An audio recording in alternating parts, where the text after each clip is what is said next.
the earth below the tree, the leopard leaves his spoor, and on the trunk of the tree and the bark, he leaves his claw marks.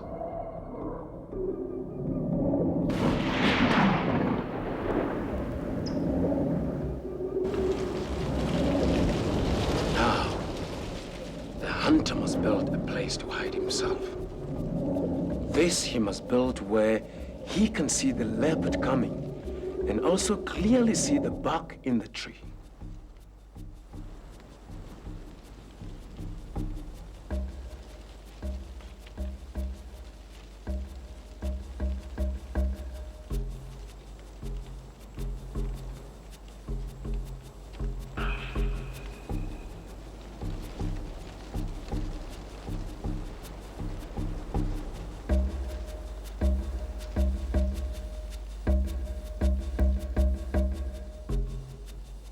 When the leopard returns in the early morning or evening to feed, he does not see the hunter who waits.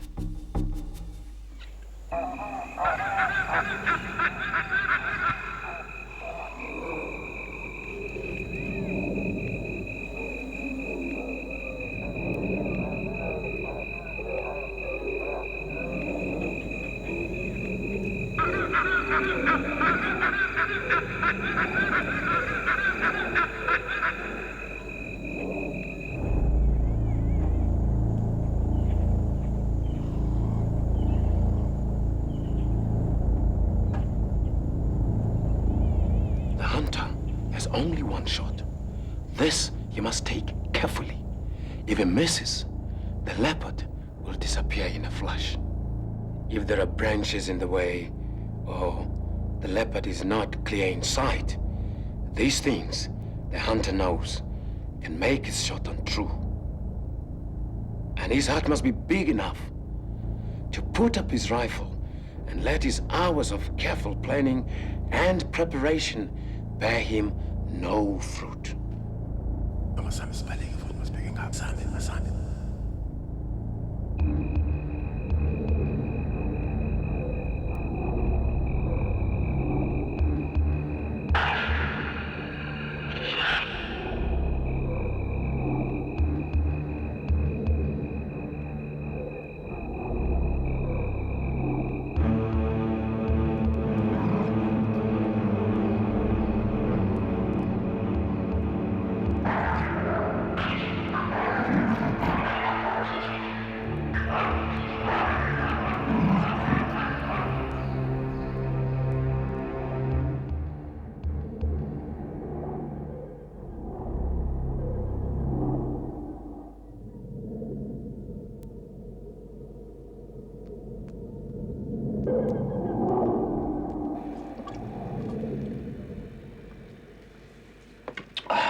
Yeah, the face of the African bush has many expressions.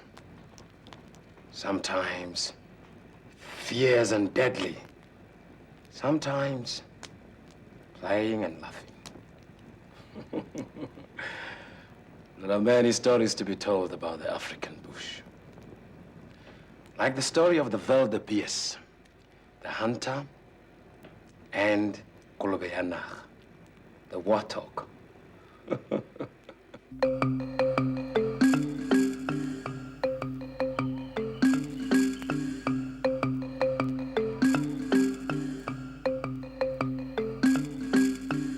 One day, when the African sun bent down from its high seat in the sky, the wildebeest lay in the shade of a tree, resting his weary bones. It had been a long journey across the plains in search of food and water. Tired and lazy, he joked and laughed with his companions about how ugly the warthog was.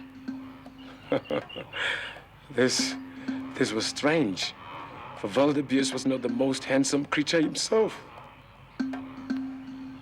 Close by stood warthog, serious as always, in no mood for wildebeest's jokes and laughter.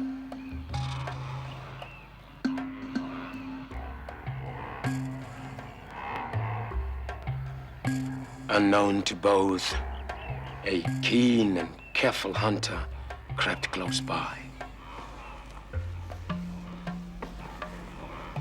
Warthog heard the warning call of the gray lorry. Quickly, with his tail pointing to the sky, Kolobeyanaka hid behind a large bush, just in time to see the hunter pass close by.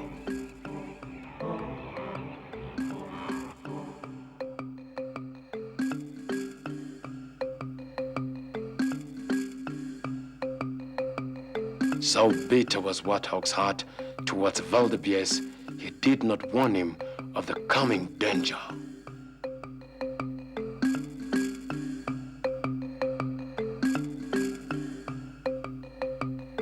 Quietly, he lay, thinking what a fine day it would be if he no longer would have to suffer the cruel jokes about the 4 warts on his face, and more especially about the 2 warts on his wife's face. Soon after he had heard the hunter's shot, Warthog pondered excitedly whether the hunter had finally put to rest the laugh of Wildebeest. In his joy and haste to see if his evil plan had worked, Kolobeyanaka revealed himself from behind the large bush where he had been hiding. The noise he made caused the hunter to turn his attention from the slain wildebeest to him.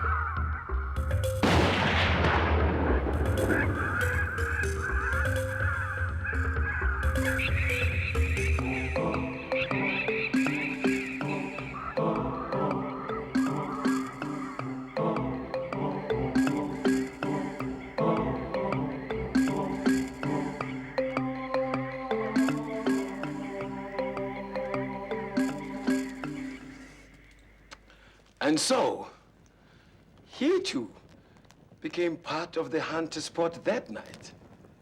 So we learn that often when a man makes a trap with an evil heart for someone else, it is often that the very same trap catches him. Yes, in the African bush, men must learn to work together so that they may realize the desires of their hearts.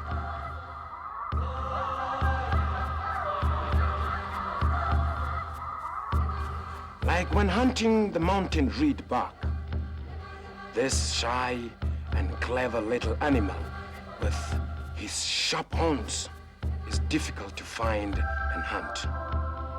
Even a man with the eyes of an eagle will struggle to see the reed bark in his hiding place amongst the rocks and tall grass.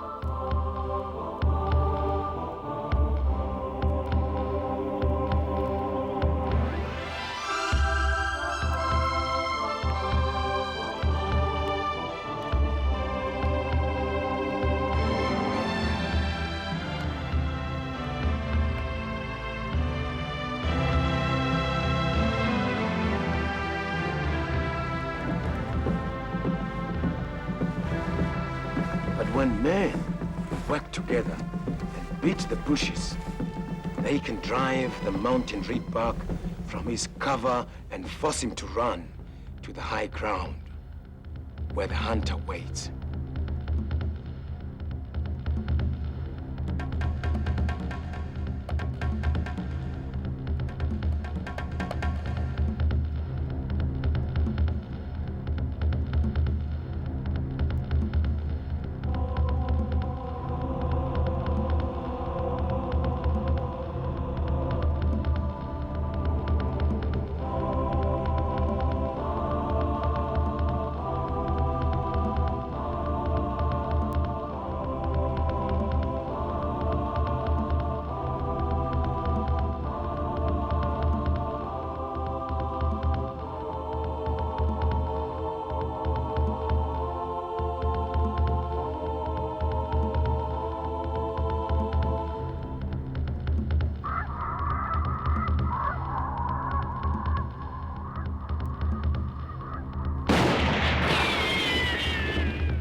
The beauty of the mountain reed bark is legendary amongst the hunters, who regard him as a fine prize, reflecting the rare wonder of the African bush.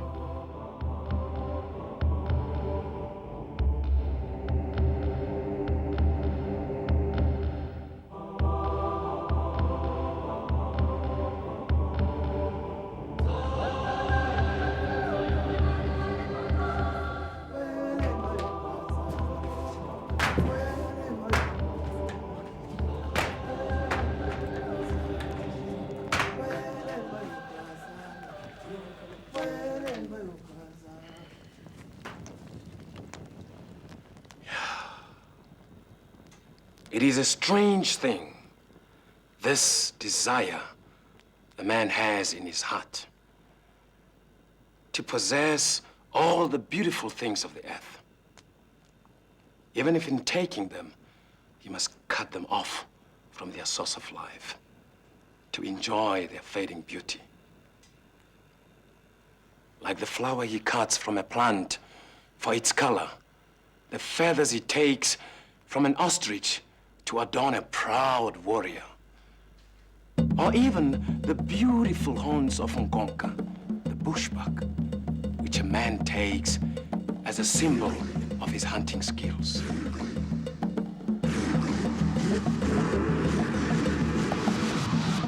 Like most beautiful things, the bushbuck is shy and very difficult to find. For this reason, he is most prized by the hunter.